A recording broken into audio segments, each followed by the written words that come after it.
Hello students, welcome to yet another video of Political Science। और आज का topic है हमारा Salient Features of the Indian Constitution, संविधान की मुख्य विशेषताएं। तो चलो शुरू करते हैं। Let's start। This is me, MD Alam, and a bit information about me, मेरे बारे में है। अब इंट्रोडक्शन करते हैं।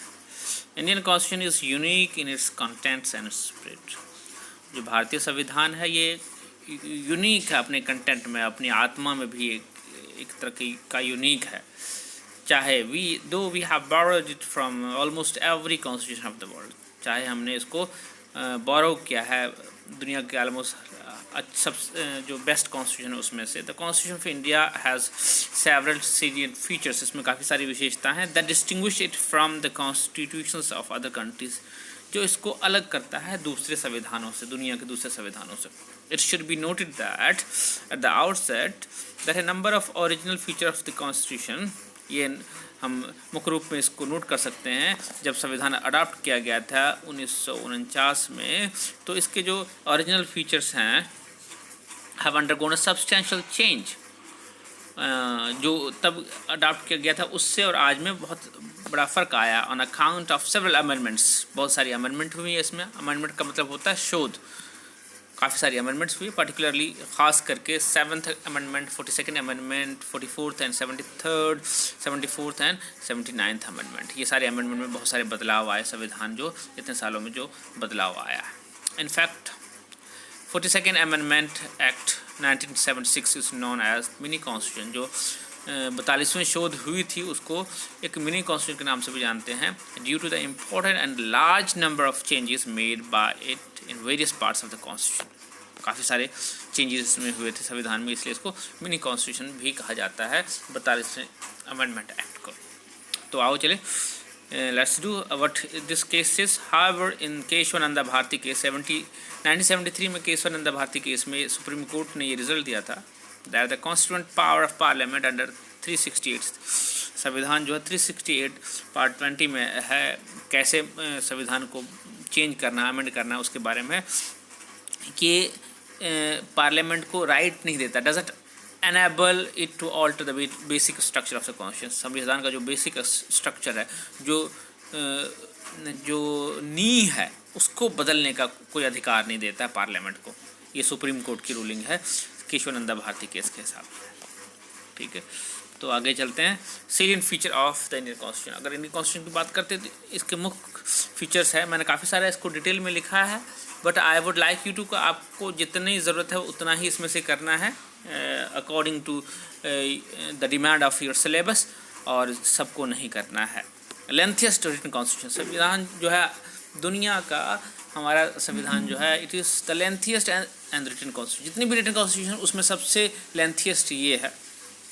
कॉन्स्टिट्यूशन बेसिकली दो टाइप्स की होती है। There are two types of constitution, written constitution and unwritten constitution. Written constitution, American constitution is the first written constitution, और अगर अदरवाइज कॉन्स्टिट्यूशन की बात करते हैं तो British constitution is the first constitution जो कि रिटन नहीं है। तो कॉन्स्टिट्यूशन, और अगर कॉन्स्टिट्यूशन ऑफ इंडिया की बात करते हैं तो ये जितनी भी रिटन कॉन्स्टिट्यूशन में उसमें सबसे लेंथीएस्ट है, सबसे बड़ा विशाल है साइज़ में। कैसे देख लेते हैं। इट इज़ वेरी कॉम्प्रिहेंसिव, बहुत विशाल है, एलाबरेट किया गया है, डिटेल में डॉक्यूमेंट किया गया है। ओरिजिनली जब 1949 में इट वॉज अडॉप्टेड तो इसके संविधान में एक प्रियम्बल था, 395 आर्टिकल्स थे, 395 आर्टिकल्स, एंड इसके 22 पार्ट्स थे, डिवाइडेड इनटू 22 पार्ट्स, और 8 शेड्यूल थे। लेकिन अगर 2016 तक का जो डाटा है मेरे पास है उसके अकॉर्डिंग, ये डाटा मैंने लक्ष्मीकांत की पॉलिटी की बुक है उसमें से लिया, तो it consist of a preamble. इसमें एक प्रियम्बल है, यानी कि प्रस्तावना है, 465 आर्टिकल्स है, सारे आर्टिकल्स, सब आर्टिकल्स को काउंट करके, एंड 12 शेड्यूल्स हैं। तो आप समझ सकते हैं कितना विशाल है हमारा जो संविधान है। It is very comprehensive and elaborate. तो पहला पॉइंट मेरे ख्याल से क्लियर हो गया।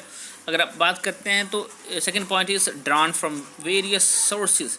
जो संविधान है वो वेरियस सोर्स से लिया गया है, बोरोड किया गया, उधार लिया गया, इसलिए लोग इसको उधार का थैला भी कहते हैं, बहुत सारे लोग क्रिटिसाइज़ करते वक्त। तो The Constitution of India has borrowed most of its provision from the constitution of the various other countries as well as from countries of from the government of India act 1935। 1935 में government of India act आया था जो कि British government लेकर आई थी। उसमें से ये ऑलमोस्ट 50 to 60% जो पार्ट है एज इट इज़ लिया गया, और जो बेसिक स्ट्रक्चर है संविधान का वो इसी गवर्नमेंट ऑफ इंडिया एक्ट 1935 से लिया गया है। तो doctor B R Ambedkar ji proudly claim करते हैं कि constitution of India has been framed after ransacking all the known constitution of the world. जितने भी कॉन्स्टिट्यूशन है दुनिया के रिनाउंड है, मशहूर हैं, उन सबको पढ़ने के बाद रैनसैक करना मतलब होता है टोटली गो थ्रू डिटेल में पढ़ने के बाद फिर ये बनाया गया है। तो the structure part of the constitution is to a large extent derived from government of India act 1935। तो इस तरह से हम कह सकते हैं। और जो हमारा फिलोसफिकल पार्ट है कॉन्स्टिट्यूशन का, fundamental rights and directive principle of state policy, ये हमने लिया है फंडामेंटल राइट्स तो लिया है अमेरिकन संविधान से, और जो directive principle of state policy लिया है वो आयरिश संविधान से लिया, आयरिश कॉन्स्टिट्यूशन, आयरलैंड की कॉन्स्टिट्यूशन से लिया गया। आगे बढ़ते हैं दोस्तों। तो political part of the constitution की अगर बात करते हैं तो principle of cabinet government and the relation between the executive and legislature, जो हमारा संबंध है यहाँ पे, हमारा गूढ़ा संबंध है यहाँ पे एग्जीक्यूटिव में एंड लेजिस्लेचर में, यानी कि विधान पालिका और कार्यपालिका में। ये बेसिकली हमने इंग्लैंड के संविधान यानी कि ब्रिटेन के संविधान से लिया है। एंड द अदर प्रोविज़न, जो दूसरे प्रोविज़न संविधान में शामिल किए गए हैं वो लिए गए हैं कनाडा से, ऑस्ट्रेलिया से, जर्मनी के संविधान से, यूएसआर के संविधान से, फ्रांस के संविधान से, साउथ अफ्रीका के संविधान से, जापान के। इस तरह से कई सारे संविधान से हमने बोरो किया है कुछ ना कुछ पॉइंट्स को, और उसको इंडियनाइज किया है, भारत के अकॉर्डिंग लिया है हमने। ओके, आगे चलते हैं। Blend of rigidity and flexibility. अगर संविधान की बात करते हैं तो ये मिक्स्ड है, ब्लेंड है, मिक्सचर है। ब्लेंड का मतलब मिक्सचर है किसी का, रिजिड का और फ्लेक्सिबल। तो संविधान को अगर अमेंड करने की बात करते हैं यानी कि बदलाव लाने की बात करते हैं तो इसमें दो एस्पेक्ट्स हैं। कुछ चीज़ों को हम सिंपल मेजॉरिटी के साथ बदलाव ला सकते हैं, और कुछ चीज़ों में बहुत रिजिड जो है रिजिड तरीका है उसको बदलने का। Flexible constitution on the other hand is one that can be amend in the same manner as the ordinary law, आम लॉ की तरह। जैसे कि ब्रिटिश कॉन्स्टिट्यूशन में इस तरह के लॉ है, सभी लॉ को आम तरीके से बदला जा सकता था। Constitution India is neither rigid nor flexible but a synthesis of both, दोनों का सिंथेसिस है, दोनों का मिक्सचर है। आर्टिकल 368 में दो तरह के जो अमेंडमेंट के तरीके दिए गए हैं। Some provision can be amended by special majority, कुछ स्पेशल मेजॉरिटी ऑफ पार्लियामेंट से, और उस स्पेशल मेजॉरिटी का मतलब है कि जिसमें 2/3 मेजॉरिटी होगा और हर एक हाउस का, each house present and voting, and a majority. और सिंपल मेजॉरिटी है दैट इज़ मोर देन 50%। जितने भी हाजिर हैं उनके जितने भी MPs हैं, जितने भी टोटल मेंबर है उसके 50% से ऊपर होने पर of the total membership of each house. ये है इस केस में, और स्पेशल मेजॉरिटी और सिंपल मेजॉरिटी। और दूसरा तरीका है ये है so other provision can be amended by the special majority of the parliament and plus ratification of the half of the state, total state. जितने भी स्टेट्स अभी इंडिया में 28 स्टेट हैं, तो उसमें से 14 स्टेट कम से कम रेटिफाई करेगी तभी वो कानून इम्प्लीमेंट होगा। तो दो तरीके हैं बेसिकली, अगर हम इसको तोड़ते हैं तो 3 तरीका निकल आता है, एक स्पेशल मेजॉरिटी, एक सिंपल मेजॉरिटी, और ये स्पेशल मेजॉरिटी प्लस रेटिफिकेशन। तो ये तरीका है। At the same time, some provision of constitution can be amended by a simple majority of the parliament in the manner of ordinary legislative process. और जो simple तरीके से अमेंड होते हैं वो 368 आर्टिकल के अंडर नहीं आते हैं। तो इसलिए एक सिंपल तरीका है वो 368 का आर्टिकल के अंदर नहीं आता, पर special majority and special majority plus ratification ये आर्टिकल 368 के तहत अमेंड होते हैं। तो होपफुली ये पॉइंट समझ लग गया आपको। अब चलते हैं फेडरल सिस्टम विद यूनिटरी बायस। हमारा जो सिस्टम है यहाँ पे फेडरल सिस्टम है, लेकिन बायसनेस किसकी तरफ है, हम झुके हुए किसकी तरफ है, यूनिटरी फॉर्म की तरफ। फेडरल क्या होता है, फेडरल फॉर्म ऑफ गवर्नमेंट में 2 गवर्नमेंट काम करती है, डिवीजन ऑफ पावर होता है इसमें। तो इसको डिटेल में करते हैं। The constitution of India establishes a federal system of government. It contains all the usual features of federation. Federation क्या होता है, जो ग्रुप ऑफ स्टेट से मिलकर बना होता है उसको फेडरेशन कहते हैं नॉर्मली। और जो लूजली वे में मिलकर बना होता है उसको कॉन्फेडरेशन कहा जाता है। अगर हम इंडिया की बात करते हैं तो यहाँ पे हमारे पास स्टेट है और सेंटर है, तो इसलिए हम इसको फेडरेशन कहा जाता है। पर इंडियन कॉन्टेक्स्ट में ये जो सेंटर और स्टेट है, ये स्टेट्स ने मिलकर सेंटर को नहीं बनाया है, इनफैक्ट सेंटर ने ही स्टेट्स को बनाया है। और आप लोगों को इतना डिटेल में जाने की ज़रूरत नहीं है, आप सिर्फ बेसिक चीज़ याद रखोगे कि फेडरल सिस्टम वो होता है जहाँ पे डिवीज़न ऑफ पावर होती है, पावर की वंड होती है। जैसे कि हमारा स्टेट लिस्ट है सब, यानी और यूनियन लिस्ट है, कंकरेंट लिस्ट है, रेजिडरी पावर यूनियन के साथ है। तो दो डिवीज़न ऑफ पावर होती है दो गवर्नमेंट में, एक सेंट्रल गवर्नमेंट में केंद्र की सरकार में और एक राज्य सरकार में। संविधान लिखा होता है, उसमें सबकी पावर लिखी होती है, सुप्रीमेसी ऑफ कॉन्स्टिट्यूशन होता है और रिजिडिटी ऑफ कॉन्स्टिट्यूशन होता है, और जुडिशरी जो है इंडिपेंडेंट होती है, और दो सदन की का जो है पार्लियामेंट होता है या फिर लेजिस्लेचर दो सदन का होता है, बाई कैमरलिज्म। जैसे हमारे यहाँ हमारा जो लेजिस्लेचर दो सदन है, उसमें पार्लियामेंट के दो सदन है, लोकसभा एंड राज्यसभा। तो फेडरल सिस्टम है यहाँ पे यूनिटरी बायस के साथ। और उसके बाद कॉन्स्टिट्यूशन में कुछ नॉन फेडरल फीचर्स भी हैं, जैसे कि यूनिटरी जो उसको बनाता है, स्ट्रॉन्ग सेंटर, सिंगल कॉन्स्टिट्यूशन है, एक ही सिटीजनशिप दी गई है, फ्लेक्सिबिलिटी, बहुत सारे पार्ट को तो मैक्सिमम पार्ट को तो सिर्फ संविधान पार्लियामेंट ही बदल सकता है, और एक इंटीग्रेटेड जुडिशरी है। केंद्र लेवल पर जो सबसे बड़ा जुडिशरी है, अगर इंटीग्रेटेड जुडिशरी की बात करते हैं, इंटीग्रेटेड का मतलब होता है जो मिला हुआ है, एक के साथ ही है। नीचे लेवल पे जो डिस्ट्रिक्ट कोर्ट्स होते हैं, उसके बाद हाई कोर्ट होता है, उसके बाद सुप्रीम कोर्ट होता है। तो ये नहीं कि भी हर एक राज्य का अपना जुडिशियल सिस्टम अलग से है, हर एक राज्य का अपना सरकार का सिस्टम अलग है, हर एक राज्य का अपना संविधान भी है जैसे अमेरिका में है। यहाँ पे ऐसा नहीं, यहाँ पे सिंगल सिटीजनशिप है जो इसको यूनिटरी की तरह बायस बनाता है। सिंगल सिटीजनशिप है, सिंगल संविधान है और स्ट्रॉन्ग सेंटर है, फ्लेक्सिबल संविधान है, जो कि सेंट्रल गवर्नमेंट ईजिली उसको चेंज कर सकती है मैक्सिमम पार्ट को, और जुडिशरी भी इंटीग्रेटेड है। और जो स्टेट्स में जो गवर्नर जो होते हैं, राज्यपाल होते हैं, उसकी अपॉइंटमेंट भी केंद्र सरकार करती है। और इसके अलावा ऑल इंडिया लेवल की सर्विसेज होते हैं, जो IAS वगैरह सेलेक्ट होकर आते हैं, उससे भी केंद्र सरकार कंट्रोल करता है, राज्य सरकार को करती है कंट्रोल। उसके बाद इमरजेंसी प्रोविज़न भी है, वो भी केंद्र के हक में ही है। तो और इसके अलावा संविधान में कहीं फेडरेशन शब्द का इस्तेमाल नहीं हुआ है। Article 1 on the other hand describes, article 1 की बात करते हैं जो कि यूनियन एंड टेरिटरी के बारे में बात करता है,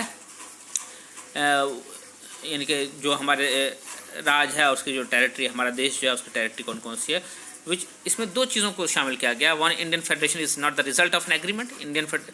इसमें शब्द का जो इस्तेमाल किया गया वो है union of states. India that is Bharat would be an union of states. तो कहीं पे फेडरेशन शब्द का इस्तेमाल नहीं हुआ है, और एग्रीमेंट कोई स्टेट्स ने आपस में नहीं एग्रीमेंट करके फेडरेशन इंडिया नहीं बनाया है, बल्कि केंद्र ने ही बाकी सारे स्टेट्स बनाए हैं। और दूसरी बात है कि स्टेट को कोई राइट नहीं है अलग होने का, सेसीड होने का कोई राइट नहीं है फेडरेशन से। तो यूनियन, ये सारे पॉइंट से यूनियन हम देखते हैं कि यूनियन का जो पल रहा है वो ज़्यादा भारी है। होपफुली क्लियर है ये सब बातें आपको। तो आगे हम चलते हैं। पार्लियामेंट्री फॉर्म ऑफ गवर्नमेंट, हमारे यहाँ किस चीज़ का फॉर्म ऑफ गवर्नमेंट है, कौन सा form? Parliamentary form of government. Constitution of India has opted for the British parliamentary system of government rather than the American presidential form of government। अगर हम government की बात करते हैं तो जो हमने प्रणाली पढ़ी है, हमारा जो बी पार्ट में जो चैप्टर है पार्लियामेंट्री मॉडल, इसमें आपको बताया होगा आपके टीचर्स ने कि दो तरह की जो सरकार है इस वक्त ज़्यादातर दुनिया में चल रही है। एक है ये पार्लियामेंट्री फॉर्म ऑफ गवर्नमेंट, दूसरा है presidential form of government. Parliamentary form of government में क्या होता है, पार्लियामेंट एग्जीक्यूटिव और लेजिस्लेचर में बड़ा गूढ़ा संबंध होता है। और प्रेसिडेंशियल फॉर्म ऑफ गवर्नमेंट में क्या होता है कि प्रेसिडेंट जो होता है वो रियल एग्जीक्यूटिव पावर उसके पास होता है, वही अपनी कैबिनेट फॉर्म करता है, और there is total separation of power. कोई लेजिस्लेचर एग्जीक्यूटिव में या जुडिशरी में कोई रिलेशन नहीं होता। लेकिन पार्लियामेंट्री फॉर्म में क्या होता है कि यहाँ पे एग्जीक्यूटिव और लेजिस्लेचर में संबंध होता है। The parliamentary system is based on the principle of cooperation coordination between the legislative and executive organs, जैसे मैंने बताया पहले आपको।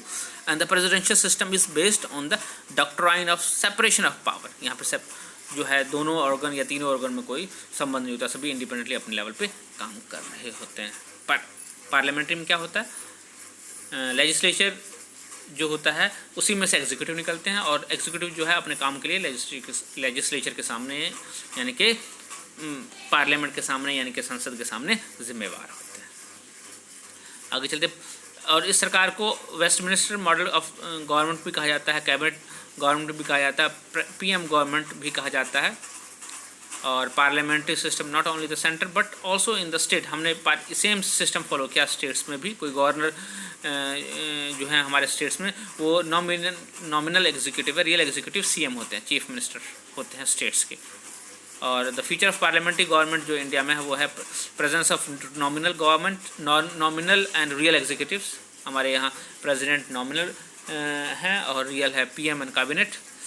इसी तरह मेजोरिटी पार्टी रूल, जो भी पार्टी को मेजोरिटी मिला हो उसका रूल होता है, और उसके बाद कलेक्टिव रिस्पॉन्सिबिलिटी है एग्जीक्यूटिव की लेजिस्लेचर की तरफ, और जो मिनिस्टर्स जो होते हैं, जो एग्जीक्यूटिव होते हैं वो मेंबर होती है लेजिस्लेचर की, और लीडरशिप होता है प्राइम मिनिस्टर का सेंटर में, केंद्र में, और चीफ मिनिस्टर का स्टेट में।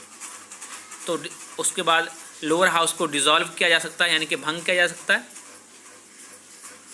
और ये सारा कुछ जो है ज़्यादातर हमारा जो पार्लियामेंट है बेस्ड है ब्रिटिश पार्लियामेंट यानी कि इंग्लैंड के पार्लियामेंट के पैटर्न पर बेस्ड है, और ब्रिटिश पार्लियामेंट को ही mother of all parliamentary form of government कहा जाता है।